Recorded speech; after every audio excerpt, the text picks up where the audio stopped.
Eu fui chamado para representar a Deus, não foi para apontar onde Deus está.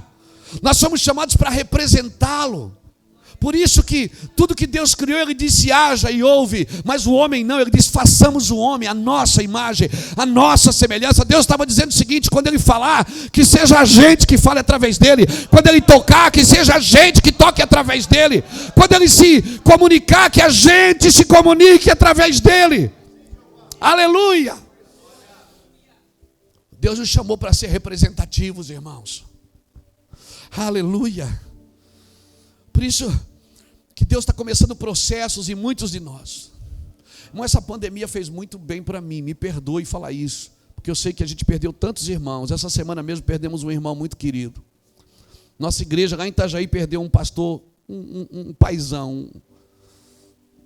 Perdemos outro pastor na cidade de Indaial. Não perdemos nada, irmão. Quem ganhou foi Deus. Nós vamos encontrá-los de novo. Mas Deus me treinou muito nessa pandemia. Eu tornei um marido melhor. Eu me tornei um pai melhor. Eu até estou brincando com o cachorro. Eu fiquei amigo dele. Eu odiava aquele cachorro.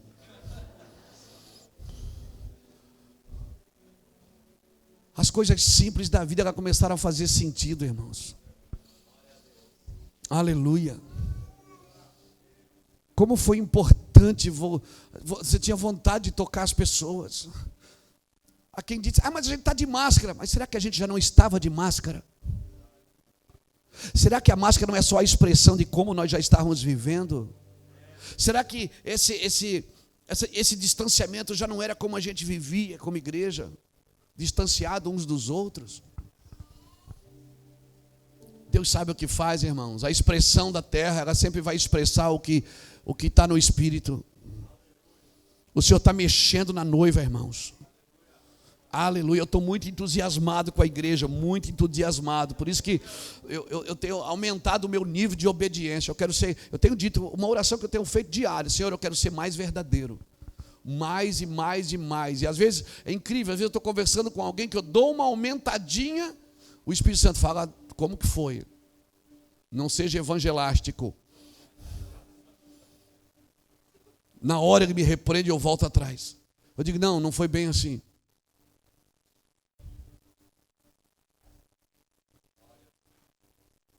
O evangelho é simples, irmãos. O Senhor está abrindo os nossos olhos nesses dias. Eu já procurei o fogo em muitos lugares. Eu já tive em grandes avivamentos. Vocês também. Alguns de vocês também.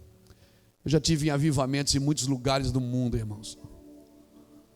Mas eu descobri que tem um lugar que o fogo nunca dorme, o fogo nunca apaga, como diz o meu amigo Alessandro. É quando você olha firmemente para Jesus. Aquele lugar, o fogo nunca dorme. Por isso que a Bíblia diz no Salmo 34, o verso 5, que olharam para ele e foram iluminados. E os seus rostos não ficarão confundidos. O Senhor quer abrir os nossos olhos. Mas o diabo também. Fique esperto, porque o diabo também quer abrir seus olhos. Adão e Eva, quando os seus olhos abriram no paraíso, eles ficaram cegos.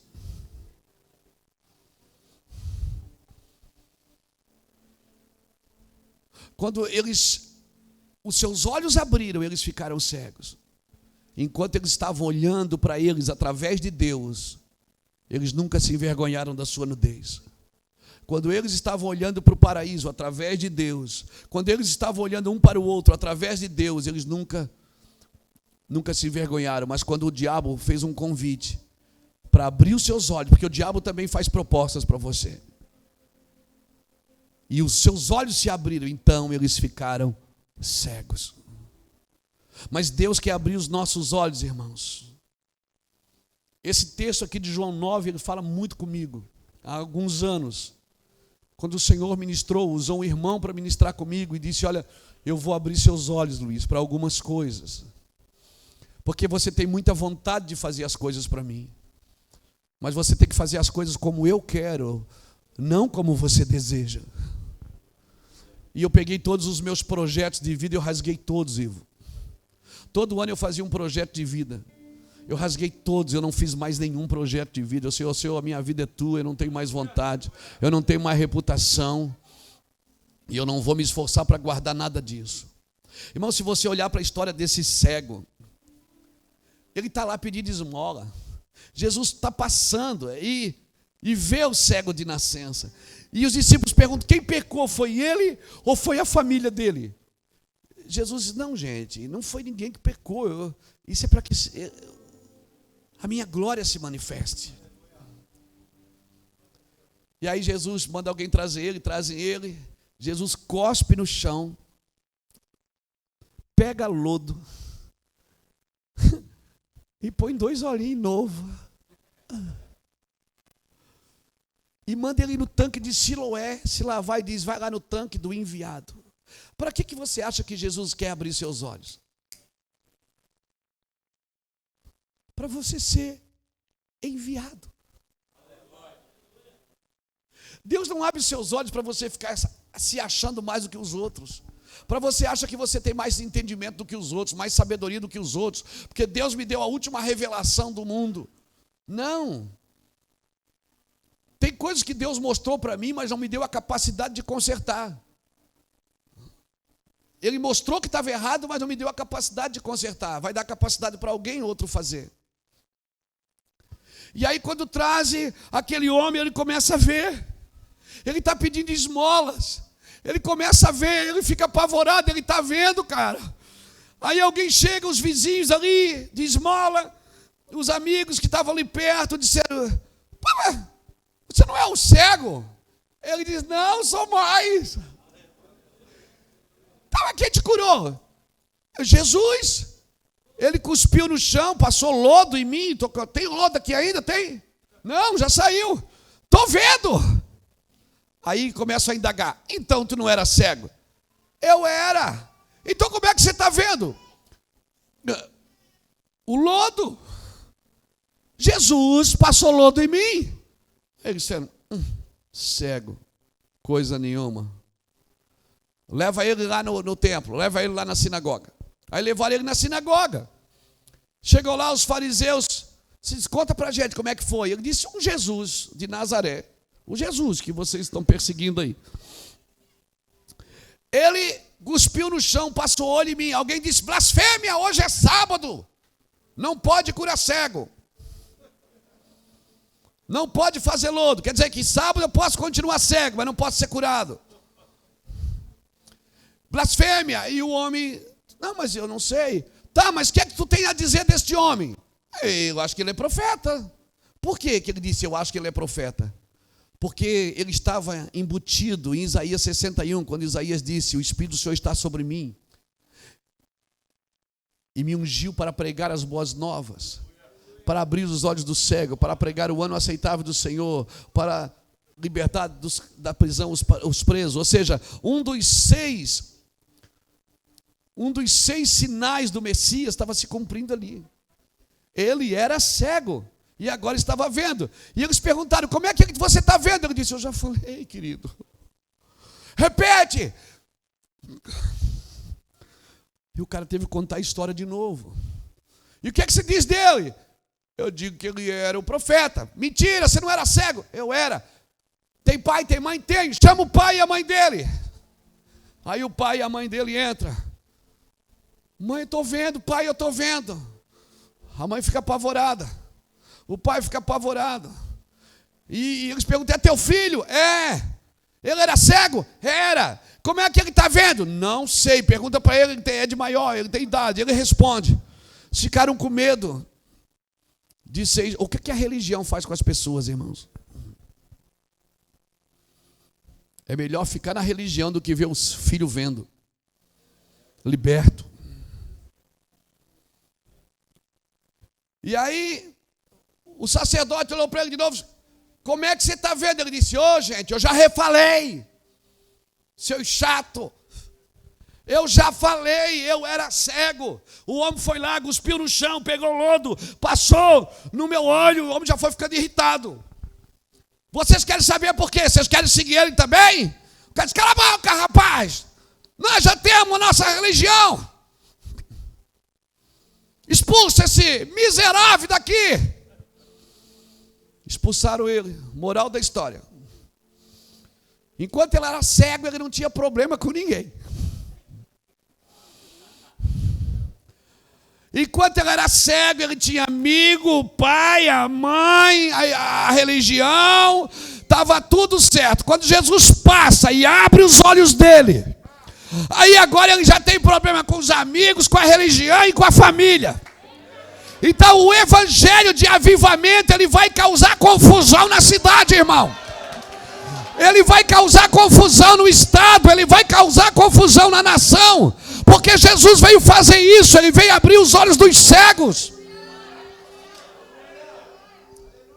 Aí deixa eu ler a outra parte para você. Quer dizer que pedir esmola é melhor do que ver. Irmãos, para a religião é muito melhor que você não veja.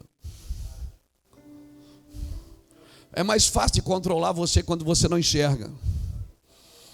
É mais fácil de controlar você quando você não tem uma revelação. É mais fácil controlar você quando você é proibido de pensar. Mas oxalá, oxalá, oxalá. Glória a Jesus. Jesus está passando na nossa nação, irmãos. E Ele está abrindo os nossos olhos. Está mexendo nas nossas configurações. Não adianta, irmão. Não adianta. A minha oração é que Ele comece a abrir primeiro os nossos olhos, pastores. Primeiro os nossos. Porque se Ele abrir os nossos olhos e a gente insistir em não enxergar, é capaz de Ele abrir os olhos das pessoas que estão perto da gente e a gente não perceber isso. Se preparem.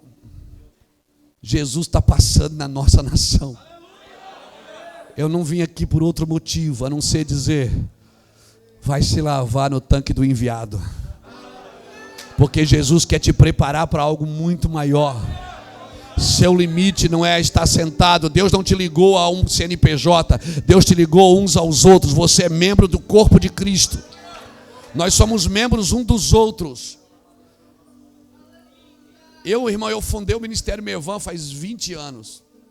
Dia 8 de fevereiro, faz 20 anos que o Ministério Mevan foi fundado. Eu não sou patrimônio do Mevan. Se o Mevan me atrapalhar, eu mesmo saio dele. Já tentaram me atrapalhar. De vez em quando fizeram uma reunião lá esses dias. Tá, porque você tem que fazer isso, que cala a boca todo mundo. Eu sou missionário. Eu sou apóstolo, eu sou do corpo. Eu sou membro do corpo de Cristo. E quanto mais morto o corpo está, mais eu quero entregar minha vida. Eu sou José de Arimateia, que investe no corpo morto. Nós somos chamados para o corpo, irmãos. É claro que você tem que estar numa igreja local, aprendendo, estudando, sendo ministrado, ministrando, sendo confrontado, confrontando. Pensa que a gente não é confrontado? Ih, rapaz. E o pior, as pessoas que você menos consegue transformar são as que mais transformam você.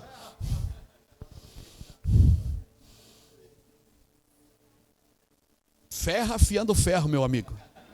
Seja bem-vindo ao corpo de Cristo. Jesus, de vez em quando, olhava para a turminha dele e dizia, botava a mão na cabeça: até quando eu vou suportar vocês?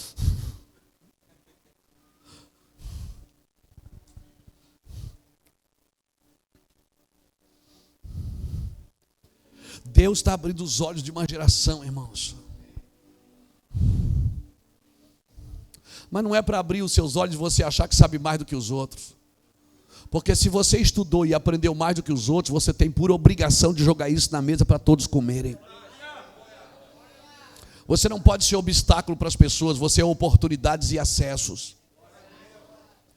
Irmão, esse cara estava pedindo esmola, não tinha problema com ninguém. Quando Jesus passou e abriu os olhos dele, ele perdeu a família, ele perdeu o ministério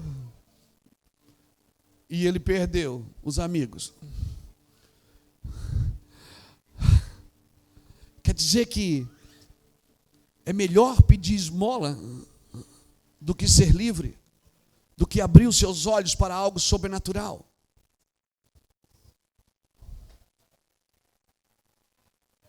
Mas eu vou falar uma coisa muito séria, meu irmão está aqui, ele sabe disso. Quando nós começamos o Mevan, nós era uma turma de ex alguma coisa. Tudo ex. Ex-bandido, ex-maconheiro, ex isso, ex aquilo, ex-prostituto, ex... Tudo ex. Era um bando de ex. A gente não sabia muita coisa. Mas a gente ia para a igreja às 5 horas da manhã. E ficava lá orando até às 8. A gente entrava num quarto e ficava 5, 6 horas jogado no chão. Deus só nos deu alguma coisa porque a gente é apaixonado. Eu ia para a escola só comer merenda e pegar piolho. Eu fui um cara que estudei pouco, eu fui estudar depois de velho. Eu fui estudar, fui ser teólogo depois de velho. Faz 7 anos que eu ganhei um diploma de teologia em Londres. Depois de pegar 5 mensagens numa igreja que tem um instituto teológico, eles me reconheceram como teólogo, por aclamação. Me deram um diploma que eu nem sei o que está escrito, porque está em inglês.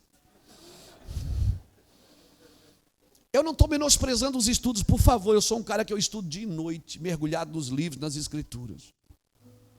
Eu estou dizendo que o Espírito Santo, ele vai colocar coisas dentro do seu espírito. E as escrituras vão confirmar tudo isso. Elas vão confirmar, você vai se achar em Deus. Agora, por favor, irmãos, não volte a ser cego. Não volte a ser cego, não volte.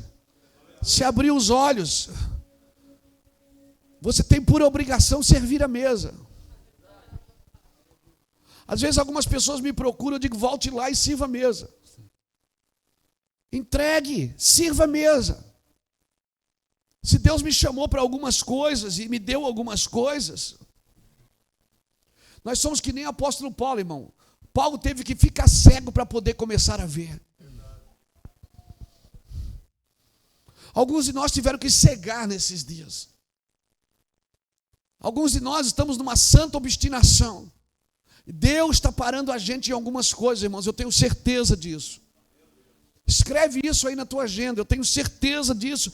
Deus parou algumas movimentações. Como eu disse, o diabo também quer te dar visão, para você funcionar de acordo com ele. Deus chegou a você, mas o diabo também quer cegar. A Bíblia diz em 2 Coríntios 4, não, 10, 4 ou 4, né? Que o Deus deste século, ele cegou a mente daqueles que não creem, para que a luz do Evangelho de Cristo não brilhe sobre eles. Ele cega o entendimento, irmãos. Andar por fé, querido, é andar na luz, não é andar por vista. Deus quer abrir os olhos do seu coração. Lembra de uma música que o Kila cantava? Abra os olhos do meu coração. Abra os olhos do meu coração, quero te ver. Eles estavam profetizando para a nossa geração, irmãos. Eles estavam declarando que a nossa geração ia ver. Abra os olhos do meu coração. Meu Deus. Aí quando esse homem ficou sozinho, ele ficou sozinho. Cara, ele abriu os olhos, não tinha mais amigo. A família deixou, ele ficou com medo. A religião expulsou ele da sinagoga. O que é que ele fez? Olha aqui o versículo 35. Jesus ouviu que o tinham expulsado, e quando o encontrou, perguntou: crê tu no Filho do Homem? Muitas vezes Jesus está esperando você ficar sozinho para chegar perto. Muitas vezes Jesus está parando você em algumas coisas. Eu sei o que eu estou falando para você, irmãos. Esse ano 2020 foi um ano que Jesus me parou para ir para casa. Parou para ajustar, para aperfeiçoar o destino e o propósito. Eu sei que o Senhor tirou muitas arestas da minha vida nesses dias. E eu vim aqui, Rio Grande do Sul, compartilhar com você essa palavra. Dizer para você, Teotônia, abra os olhos do seu coração. Porque se você acha que já recebeu até aqui, não está para se comparar com o eterno peso de glória que Jesus vai despejar sobre alguns de vocês. não está para se comparar com o eterno peso de glória. Eu oro por uma saúde na mente e nos olhos dos ministros. Eu oro por uma saúde nas intenções dos nossos corações. Amém, irmãos? Eu oro por isso. Aí Jesus viu o cara sozinho, Jesus chegou perto e perguntou: crê tu no Filho do Homem? Perguntou o homem: quem é ele, Senhor, para que eu nele creia? Jesus disse: tu já o viste, e é aquele que fala contigo. Disse o homem: eu creio, Senhor, e o adorou. Disse Jesus: eu vim a este mundo para juízo, a fim de que os que não veem, vejam, e os que veem, se tornem cegos. Alguns fariseus que estavam ali, ouvindo isso, perguntaram: acaso estás nos chamando de cegos? Jesus disse: se fosseis cegos, não teríeis problema, eu poderia curar. O problema é que vocês pensam que vem. A minha pergunta agora para você: qual é o problema da igreja de Laodiceia? Pensa que é rica, pensa que não lhe falta nada. Mas o Senhor diz: mas tu não sabes que tu és miserável, pobre, cega e nua. Aconselho-te que de mim compre ouro puro, para que tu sejas rica. Aconselho-te que de mim tu compre colírio para os teus olhos, para que tu veja, e roupa branca para tampar a vergonha da sua nudez. Nos últimos dias, irmãos, nós vamos lidar com uma igreja que pensa que tem uma coisa que não tem. E não é pecado não ter. Não é pecado não ter. Não é pecado não ter. Pecado é você não ter e se comportar como alguém que tem. Porque se você não tem e diz: Senhor, eu não tenho, me ajude. Ah, irmão, certamente você vai ter. Ah, irmão, certamente Ele vai vir e vai entregar na sua mão. Certamente Ele virá e vai entregar nas suas mãos. Por isso, irmãos, nós estamos em tempo de inspeção. Nós já tivemos tempo de reforma, né? Até hoje tem gente na reforma. A reforma não acabou nunca, irmãos. Já tivemos a reforma que Lutero fez, mas nós precisamos de uma reforma de comportamento. De comportamento. Nós já tivemos a igreja do avivamento, já fomos tradicionais, já fomos pentecostais, já fomos intitulados como neopentecostais, e agora eu acredito que nós estamos vivendo um tempo de inspeção. O Senhor está passando o prumo na gente. O Senhor está medindo as intenções do nosso coração. Para aquilo que saia da nossa boca, saia com virtude, querido. Como diz Malaquias 2, versículo 7, que a boca do sacerdote deve ser verdadeira e guardar o conhecimento e a instrução. E da sua boca devem os homens procurar as instruções, porque ele é o mensageiro do Senhor dos exércitos. Por isso que Deus está afinando o corte com a gente, irmãos. A hora que Deus abre os nossos olhos, nós vamos ter que nos tornar mais responsável. Mais responsável por aquilo que o Senhor está nos dando. Louvado seja Deus. Você vai perceber uma coisa: a mesma misericórdia que Deus teve de Davi não foi a mesma que Ele teve de Salomão. Não, pastor, não. A mesma misericórdia que Ele teve de Davi não foi a mesma que Ele teve de Salomão. Por quê, pastor? Porque Davi não tinha uma referência. Davi não tinha uma referência. A mesma misericórdia que Deus teve de Nabucodonosor não teve de Belsazar. Porque Belsazar não tinha uma referência, ou melhor, Nabucodonosor não tinha uma referência. Por isso que Deus disse para Salomão: eu vou fazer você o homem mais sábio da terra. Não houve e não haverá, mas faz tudo como fez teu pai Davi. Deus estava dizendo: você vai ter mais sabedoria que Davi, mas o seu exemplo é ele. Nabucodonosor teve que pastar com os animais por 4 anos. ou por 7 anos, não me lembro. Até o dia que ele voltou, ele criou unhas como animais, ele criou pena como os animais, e ele pastou como os animais. E quando ele saiu dali, ele disse: eu aprendi. Ele mesmo conta no capítulo 4 de Daniel, ele diz: eu aprendi que só o Senhor é Deus. E ele sabe o que ele mandou fazer? Ele mandou tirar todos os utensílios da casa do Senhor, que estavam na mesa de banquete, na mesa de orgias dele. E ele disse: ninguém adore outro Deus em Babilônia, a não ser o Deus desse cara de Daniel. O seu filho depois, Belsassar, mandou pegar tudo de volta. Já não reconhecia mais Daniel como um profeta. Mandou trazer os utensílios tudo de volta para a mesa. A mão do Senhor, você conhece a história. O dedo do Senhor, em Daniel capítulo 5, escreveu na parede: Menem, Menem, Tekel e Parsim. Ninguém sabia revelar isso, ninguém. A rainha mãe disse: olha, meu filho, na época do teu pai, tinha um cara aqui, um menino que teu pai trouxe da Babilônia. Trouxe 4, mas trouxe muita gente, mas tinha 4 aqui que eles eram terrivelmente santos. Ananias, Misael e Azarias e Daniel. E ele disse: mãe, ele vive aqui, ainda vive. Onde é que ele está? Por que ele não está aqui servindo? Não, meu filho, você mandou todo mundo embora. Ele disse: manda chamar. Quando Daniel está entrando, ele disse: és tu aí do mesmo Daniel que meus pais falam? Ele disse: sim, o mesmo. A Babilônia mudou de rei 3 vezes, e o profeta continuou sendo o mesmo.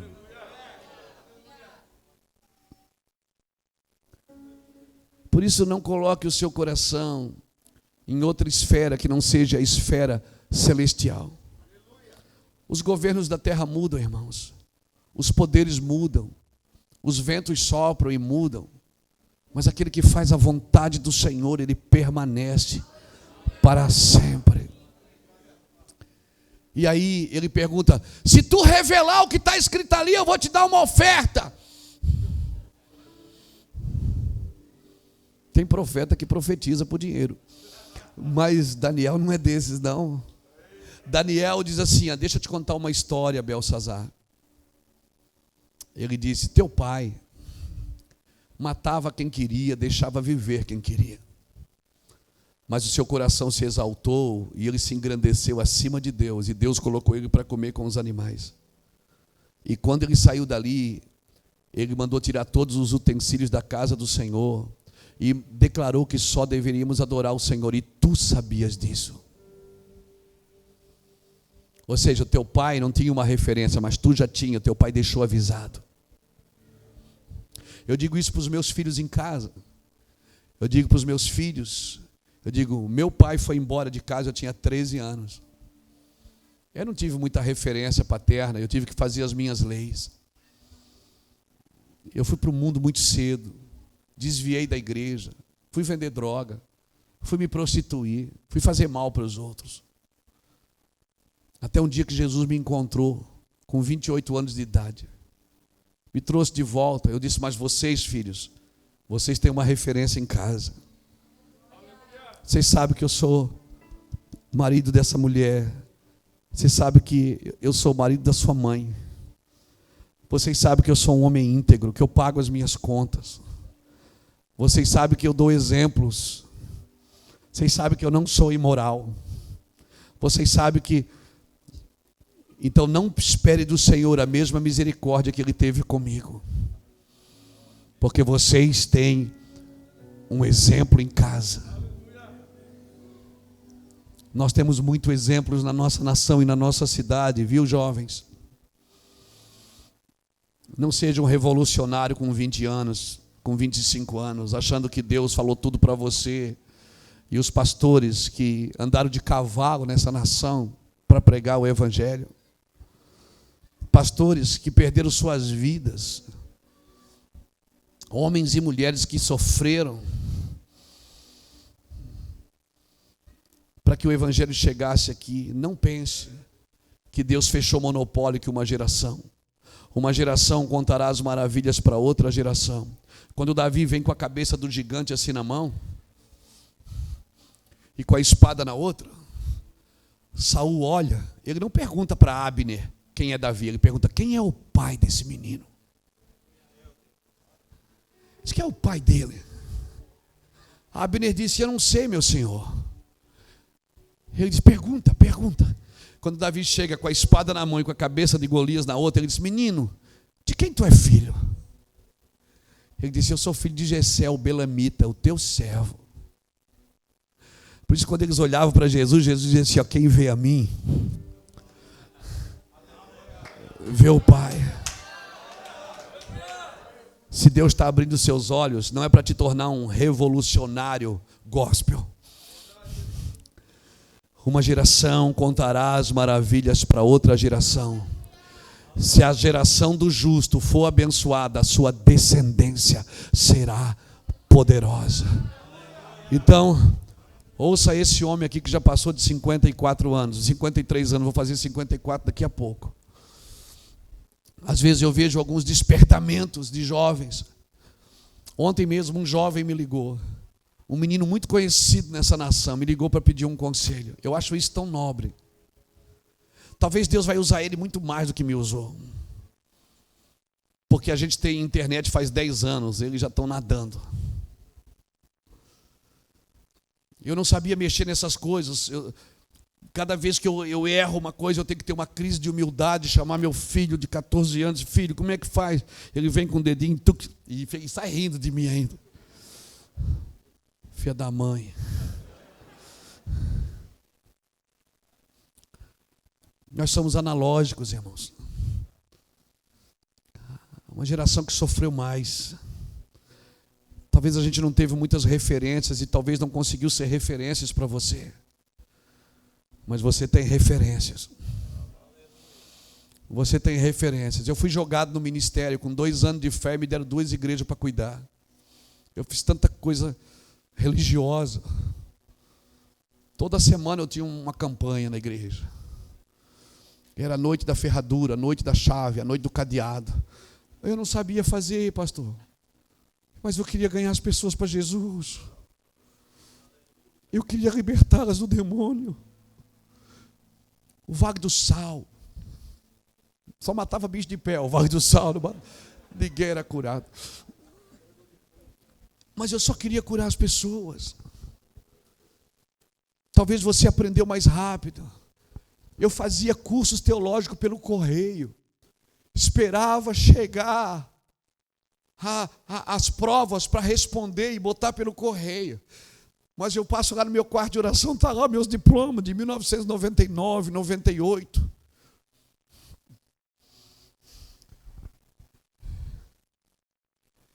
Quando eu comecei a ler a Bíblia, eu achei que Êxodo era o nome do cara.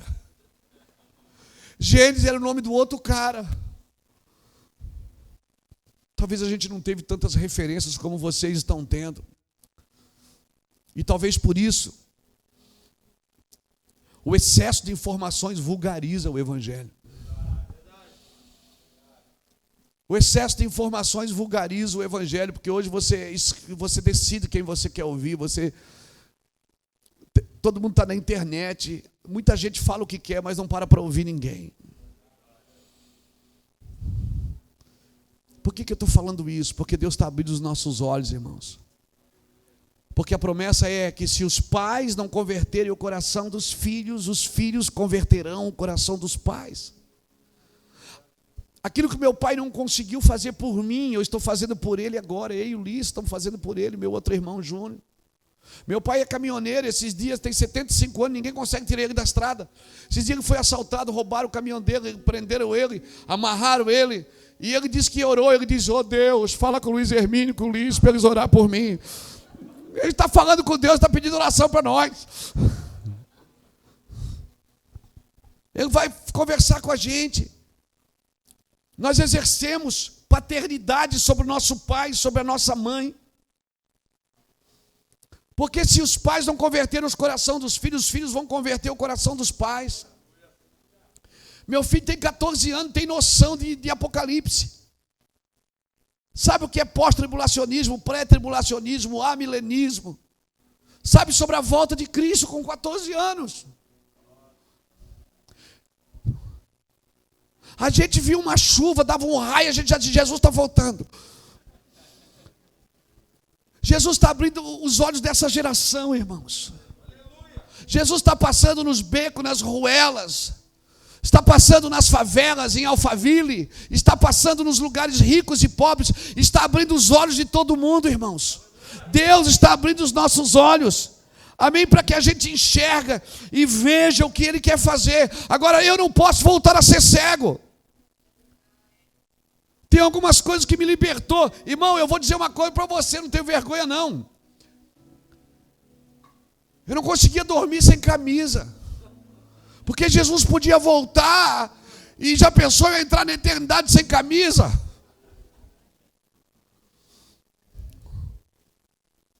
Uma vez eu fui numa igreja, o pastor Lapa estava comigo, mas estava de camisa curta. O pastor disse, ele não vai poder subir no altar porque ele está de camisa curta. Essa igreja já fechou e o Lapa está lá ainda, até hoje, pregando o evangelho. Nós fizemos coisas erradas por falta de entendimento, porque éramos cegos. Mas um dia Jesus passou e abriu os nossos olhos. E eu não tenho como ter os olhos abertos e ficar em casa. Fazendo, ou melhor, não, isso é meu, não, Deus não deu para mim, eu quero abrir seus olhos, eu quero servir você. Abra os seus olhos para que você veja o que Deus está fazendo. Escreve isso bem grande, para que quem passar, passe correndo e veja também. A gente começou uma igreja lá em Itajaí, eu falei essa semana, do lado de uma vala. No bairro onde os maridos não deixavam as esposas irem, porque era muito longe, tinham que passar pelo meio do mato. E todo mundo dizia, vai para o centro. Eu digo, não, Jesus falou que é aqui. Irmão, hoje o Brasil inteiro vai lá assistir às reuniões. Nós temos 3 cultos domingo à noite, a maioria é visitante. Tem agência de turismo de Itajaí que botou a igreja no pacote de turismo. 2 dias no Beto Carreiro, 1 dia em Balneário, 1 dia no Mevan.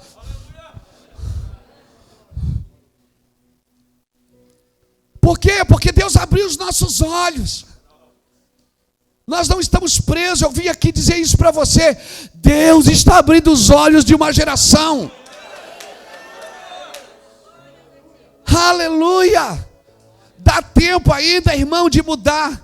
Dá tempo ainda de bater. Dá tempo ainda de tirar a venda. Por isso que quando Jesus chegou, Jerusalém estava tudo organizado, cara. Jerusalém tinha prostituta com prostituta, tinha leproso com leproso, publicano com publicano, judeu com judeu, fariseu com fariseu, tudo organizado. Rapaz, Jesus fez uma confusão. Os romanos pediam oração para ele, os publicanos levavam ele para comer na casa, os leprosos eram tocados por ele, as prostitutas se convertiam, viravam diaconisa. E só sobrou um argumento. Ele tem demônios. Porque a gente estava tudo organizado. Estava aqui a Assembleia, a Quadrangular, a Batista, as comunidades, o Mevan e todo mundo, tudo organizado.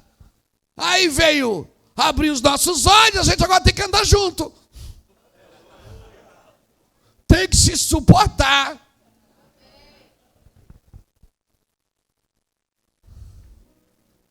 Isso é corpo de Cristo, irmãos. Isso é corpo de Cristo. Que a gente seja livre de qualquer transgressão. Que a gente seja livre de qualquer coisa que nos roube esse lugar. Transgredir, o que é transgredir? Transgredir é viver num lugar que não é seu. Transgredir, eu até escrevi aqui, é invadir um limite que não lhe pertence. É tomar algo que não é seu. Transgredir é saber que você não pode fazer e mesmo assim continua fazendo. E se você anda, fala e vive em um lugar que não foi Deus que te deu, ou disse para você estar ali, então você está em transgressão. Transgressão é quando Deus passa e abre os seus olhos, você solta a caneca, irmão. Você não vai mais pedir esmola. Você não vai mais pedir esmola. Não vai. Você não vai mais pedir esmola. O que é isso? É de comer?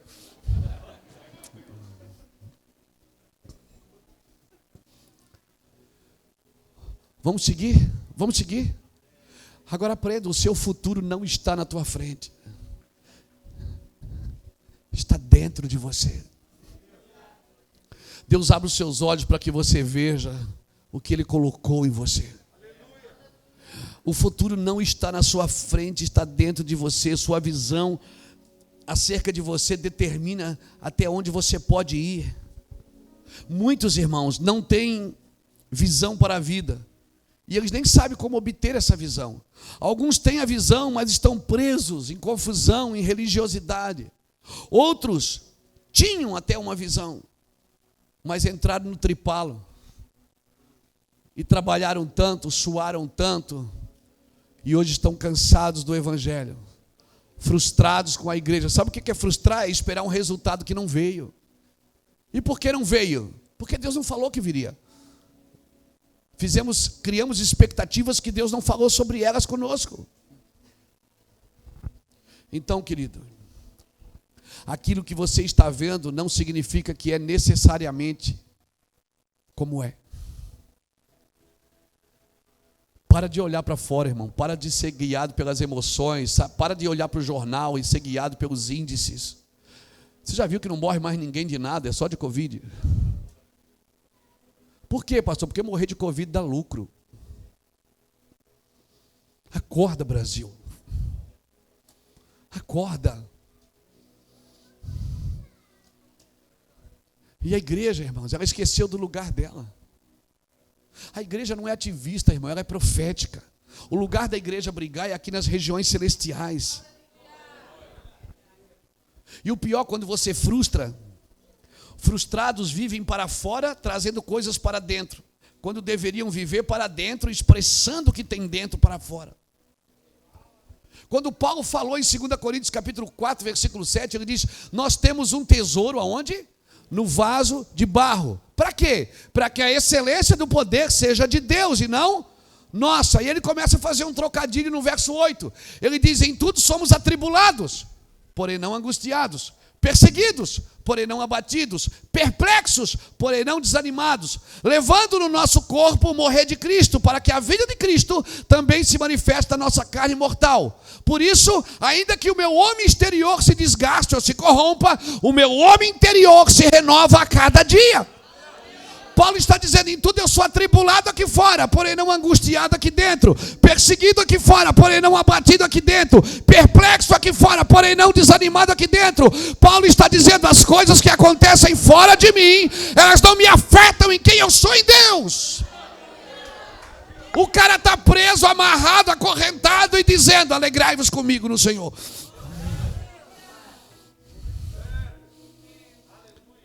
Ele era movido pelo que tinha dentro. Ninguém pode tirar o que você entendeu. Pode roubar suas coisas, mas ninguém pode roubar o que você entendeu. O que você entendeu já é seu. Aleluia, já é seu. Por isso que não cabia na cabeça do rei Agripa quando Paulo disse: eu quero ir para Roma, eu apelo para César. O rei disse: eu te solto. Ele disse: eu não quero ser solto. Mas você é meu prisioneiro. Não sou seu prisioneiro, eu sou prisioneiro de Cristo.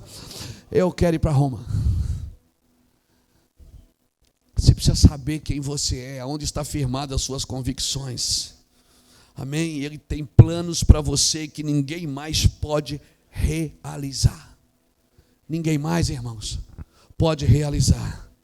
Você é a única pessoa que pode imaginar, que pode nutrir, que pode cumprir o que você está vendo. Você é a única pessoa. Amém? Ninguém pode viver isso. O maior dom que Deus deu para a humanidade, eu escrevo isso naquele livro Visão Celestial, não é as suas vistas, é uma visão dentro do seu interior. O maior dom que Deus te deu é a visão. Pastor, mas eu quero crescer. Todo mundo quer crescer, irmãos. Mas você só cresce, você só progride quando você enxerga coisas que ainda não estavam ali, mas já estavam dentro de você. Você só vai progredir quando você colocar para fora o que Deus colocou aí dentro. 20 anos depois, eu estou vivendo coisas que eu via 20 anos atrás. Não era tempo aquele tempo. O tempo é agora. O tempo é agora. Agora eu estou mais maduro. Agora eu não quero mais ser famoso. Eu só quero ser útil. Agora eu não tenho preço, eu só tenho valor. Agora eu só quero Jesus. Querido, visão é ver o futuro antes que ele se torne presente. É por isso que Deus está abrindo os nossos olhos. Ver o futuro com o coração de Deus, não com a sua mente, e tentar manipular para viver o que você viu na sua alma, não no seu espírito. Amém? Por isso que eu gosto muito dessa palavra, desvendar. Desvendar é isso. Deuteronômio 29, 29. As coisas encobertas pertencem ao Senhor, porém, as reveladas pertencem a nós e a nossos filhos para sempre, para que cumpramos todas as palavras desta lei. Espera aí, pastor, então para que Deus abre meus olhos? Para me criar? Não, é para me cumprir. As coisas encobertas são dele, não mexe nisso. Viva as coisas que já foram reveladas. O que você não entende, você não é culpado pelo que não entende. Então quer dizer que Deus esconde coisas de mim? Não, Ele esconde para você, não de você. Ele esconde para você, para um tempo determinado. No tempo determinado, você não pesca. É o peixe que pula dentro da rede. No tempo de Deus, Ele faz tudo perfeito, ao seu tempo. Eu quero orar com você, Teotônia. Eu quero orar com você, igreja do Senhor. Eu quero deixar essa palavra no seu espírito. Deus quer fazer algo no Rio Grande. Já está fazendo aqui. E quer saber de uma coisa? Os homens que Deus vai usar, as mulheres que Deus vai usar já estão aqui. Vocês não precisam importar nada, irmãos. Eu acredito nos avivamentos nativos. Eu fazia o café de pastores lá em Itajaí. O café de pastores existe há 17 anos. O ministério tem 20 e o café tem 17. E os primeiros anos eu trazia todo mês um pregador, porque eu não me sentia apto de falar. Eu tinha vergonha, disse, como é que eu vou falar para pastor? Eu sou menino. Tinha 30 e poucos anos, de que eu não tenho coragem de pregar para um pastor mais velho. E eu trouxe vários amigos, vários, todos uma bênção. Um dia o Espírito Santo falou assim, ó, você nunca mais vai trazer ninguém para pregar no café dos pastores, quem vai falar é você. Eu disse, o sangue de Jesus tem poder, Jesus. E eu ficava apavorado, porque eu sabia pregar para a igreja. Eu não sabia falar com os líderes. Porque o pastor, ele não tem medo do diabo. Ele tem medo de outro pastor. É? E Deus me enterrou num quarto e eu fiquei lá estudando, me preparando. Hoje, irmãos, vai pastor do Brasil inteiro ouvir a gente lá sempre no primeiro sábado de cada mês. Esse café ele se multiplicou em mais de 50 edições pelo Brasil inteiro. A minha vida é viver nas mesas com os pastores. E o que conselhos que eu dou? Aquilo que curou meu coração. Tem pastor que não precisa de um versículo bíblico, ele precisa de um abraço.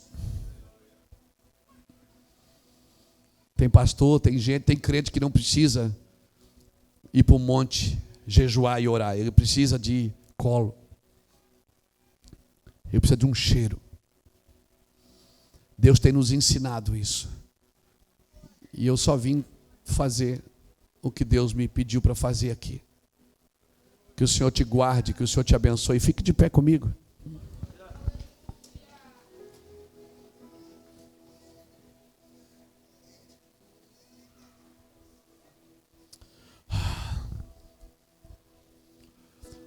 Você pode estar muito ocupado e mesmo assim não estar satisfeito. Hoje o Senhor tira a canequinha da nossa mão.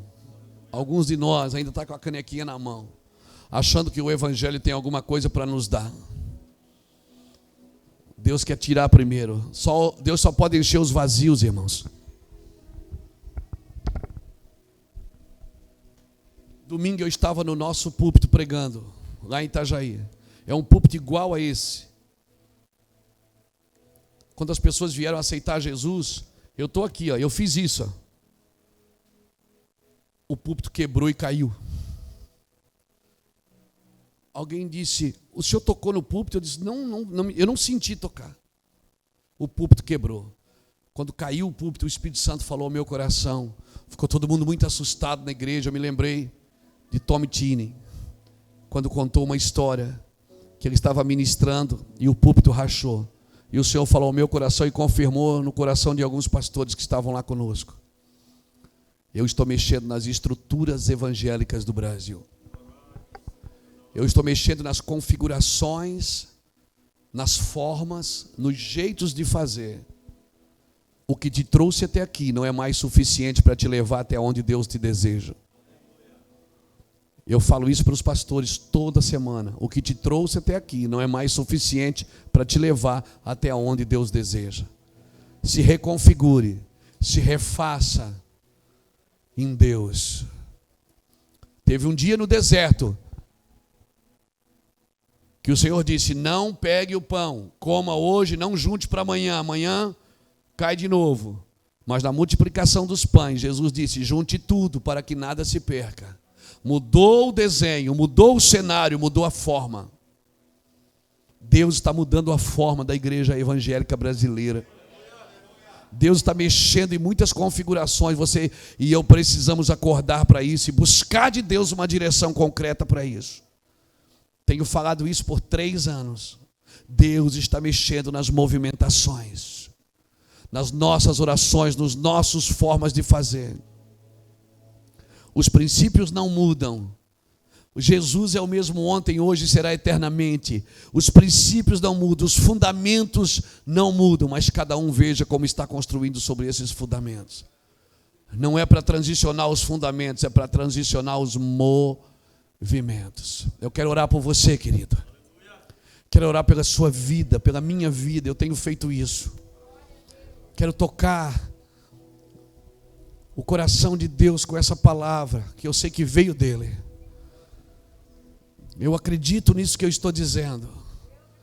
Eu sou só alguém contribuindo com aquilo que Deus está fazendo. Eu não sou nada, não sou ninguém, sou um Zé Ruela, irmão. Eu sou alguém só parecido, alguém que está tentando ficar parecido com Jesus. Eu não sou ninguém. Alguém me diz, o senhor é o pai. Não sou nada, irmãos. Às vezes eu tenho dificuldade de ser até pai para os meus filhos. Mas o senhor é um pai na nação. Eu quero ser uma voz. Eu não quero ser um pregador. Eu quero ser uma voz, porque voz fala quando é preciso, não quando ela quer. Põe a mão sobre o seu coração, me deixa orar e deixar essa palavra viva dentro de você. Que essa palavra incomode o seu espírito hoje, que você durma pensando nisso e acorde pensando nisso, remoa e remoa e remoa essa palavra. Oh Espírito Santo,